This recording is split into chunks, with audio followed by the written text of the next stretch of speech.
Hey guys, Alpine Companies on a bridge repair project here. And some epoxy injection in these cracks.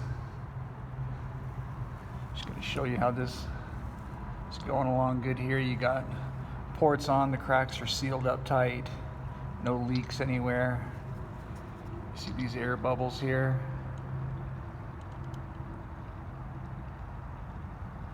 It's a perfect injection right here.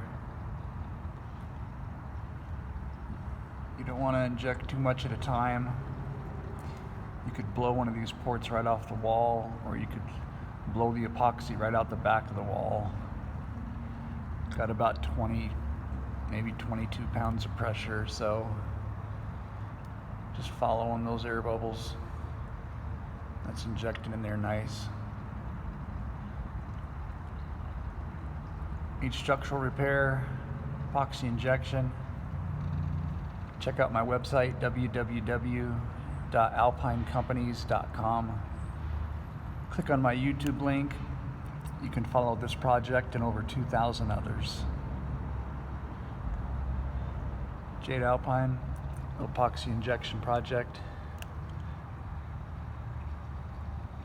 See you guys on the next video.